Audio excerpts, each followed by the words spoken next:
Welcome to the Takis and Doritos podcast. I'm your co-host Haley. And I'm your co-host Josephine. And so today we're going to be discussing how fMRI studies language development in early childhood intertwine with one another. Alright, so let's get straight into it. Have a bite. Alright, so first we're going to be discussing the who, what, where, why, and how of each of our topics. Starting off with fMRIs. So what are fMRIs? So these fMRIs are like machines that are used by doctors, neuroscientists, researchers, and all kinds of people in the medical field. And so basically what they do is they're used to either identify neurological or psychological conditions, or just simply scan their brain and prep them for brain surgery, and as well as studying cognition, emotion, speech, and movement, which is when Josephine's topic comes into position. So Josephine, what is language development? So language development, especially in early childhood, is when children utilize the interactions they have around them and kind of like modeling in AP psychology, where they observe their surroundings and they use facial expressions, tones to develop. So good. Try it. Back to my topic.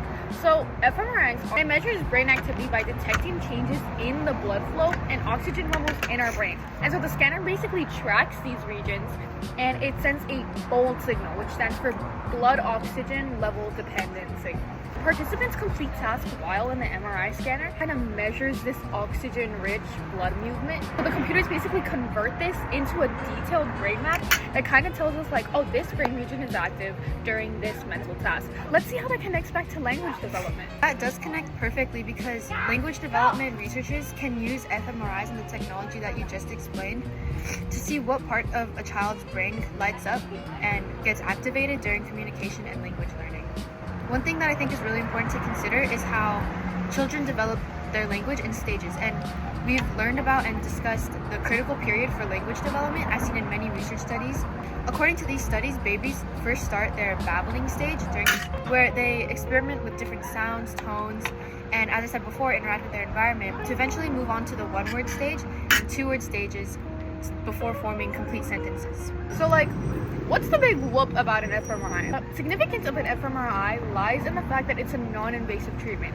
It allows us to identify the crucial brain regions before a surgery. It allows doctors on any kind of damage, harm a brain region or anything, such as the brain region of language. Well, that's crazy. Do you want to know something insane that I found out? Yeah. One really important psychology study that I found was by Susan Golden Meadow, where they used a longitudinal study to find how children exposed to more interactive communication with adults around them developed stronger language and cognitive skills over time, which I think is so important, because you never really think about those simple moments with interacting with adults and how babies or little kids take that into their development. Wow, Jay, that's so interesting, because I actually found a key study by Baumgartner about oxytocin and trust. Researchers studied participants to examine how oxytocin had affected trust and social behavior. They played a trust-based economic game while undergoing fMRI scans. So in the end, they found that oxytocin had influenced emotional processing and cooperation.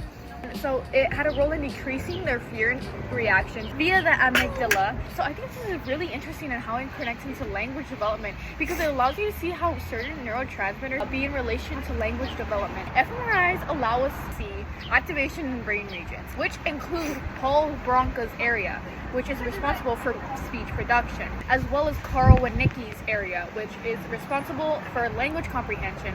I think that's so important to consider, especially because it's really crucial to understand what's happening internally. And I think that based off of the studies from fMRIs on language development, it just shows how language development is both biological and environmental, which plays a key part in a lot of different concepts in our life. Researching language development helped me realize how important early communication is with children, and especially during this critical period of cognitive development, and how those simple moments are so important. I completely agree with her, and I just think it's so important that we have accessible technology today to allow us to identify how much a child has developed in their language. Thanks for watching. That's it for the Doritos and Takis podcast. Have a bite.